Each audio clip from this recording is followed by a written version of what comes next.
Ladies and gentlemen and colleagues all, good afternoon and welcome to the third biannual conference of the Academy of Neuroscience for Architecture held at the autumn solstice here on the campus of UCSD and at the Salk Institute for Biological Studies. We are most grateful that these two world-renowned institutions afford us the use of their space for this assemblage. My name is Gil Cooke. I'm a professor and dean emeritus at the New School of Architecture and Design here in San Diego, and I am the current president of ANFA. We will be meeting all day in the space at Cal IT2 for your first sessions. There will be a break from 3:30 to 4, reconvening and wrapping things up at 6, at which time there will be tours of the campus for those who are interested. They will be here from 6 to 7 for that. Per our accepted system, my term is sandwiched between two esteemed neuroscientists, past President Thomas Albright and Vice President Dr. Steve Henriksen. Having the privilege of serving on the board of directors since the outset of ANFA, I am still in awe of my scientist colleagues and what they continue to bring to the table. Unhappy only that I am far from the start of my career in architecture, and I often think how wonderful it would be to employ this emerging information in the design process and the actualization of the built environment that goes well beyond sticks and bricks. I recall Dr. Fred Gage's words at the annual 2012 AI convention, at which time the birthing of ANFA was announced by Alison Whitelaw. Dr. Edward Marcano and I often quote Rusty at the first meeting of the Neuroscience and Architecture class we jointly teach at the New School of Architecture. Dr. Gage said, and this is paraphrased, "The brain controls our behavior. Genes control the blueprint for the design and structure of the brain.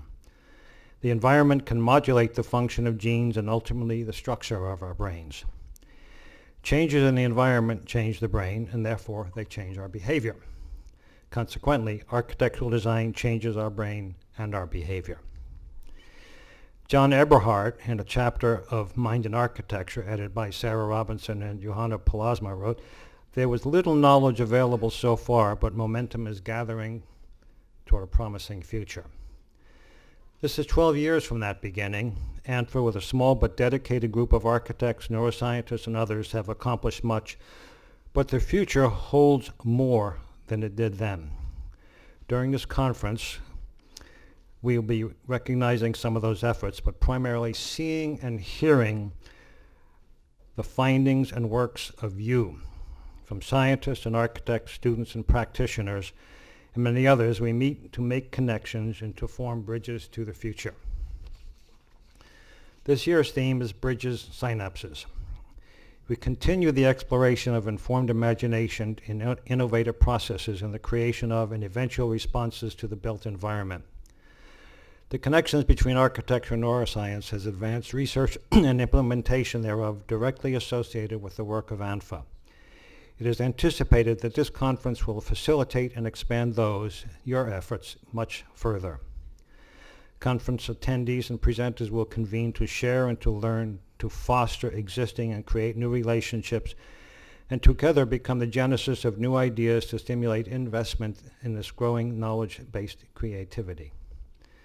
The word bridge has myriad definitions and connotations, as you might imagine: spanning rivers, roads, or other obstacles for free passage, or connections, transitional or immediate route between adjacent elements, activities, or conditions. Sailors know the bridge from which everything is controlled, and I think your dentist might have a totally different opinion of what that word is about. As a verb, it applies passing over or joining, generally referencing something positive and often very necessary. Derived from the Greek synapsis, meaning conjunction, synapse in the layperson's term refers to the infinitesimal gaps across which one neuron sends a message and an impulse to another. To the scientist, the word synapse is as common as bridge. For the next 3 days, we have assembled a group of renowned speakers, panel members, contributed poster sessions, and social events to accommodate your curiosity, challenge your thinking, and stimulate your imagination. It is our intention that each of you engage ANFA board members in conversation while you're here. They can be recognized wearing ID badges with black in lieu of white lanyards and probably a huge smile on their face. Today, our first day together focuses on the immediate present and the future, that of accelerating human imagination, the work of the finalists of the ANFA student competition for a school in Peru, part of the enormous effort by one individual to bring healthcare and learning to a once prior remote community of Yontalo. Dr. Luis Vasquez, How Educational Environment Impacts Learning, at the end of today's session, Education at the Intersection of Architecture and Neuroscience. As a procedural note, I must emphasize that each session throughout the conference is time limited. Panel facilitators will remind panelists and respondents to carefully respect the clock in order to afford everyone their allotted time. Many thanks are again to the Salk Institute of Biological Studies and UCSD's CalIT2 for the opportunity to enjoy the premises for the duration of the conference. To the generous sponsors who help underwrite the event, and to the presenters and attendees who bring the fruits of their labors, we have great appreciation. In conclusion, at least for the moment, a debt of gratitude is due to the Board of Directors and the Advisory Council, who represent and promote the mission of ANFA, the volunteer organizers who make the conference a reality, the conference chair, Allison Whitelaw, and administrative assistant, Grace Lee, without whose hard work, dedication, and persistence, this event would probably not be able to function. So thank you all for being here. So it is now my pleasure to introduce my good friend and a distinguished ANFA board member, Dr. Edward McCarnio, founding Dean of Biological Studies and Professor of Life Sciences here at UCSD. Thank you.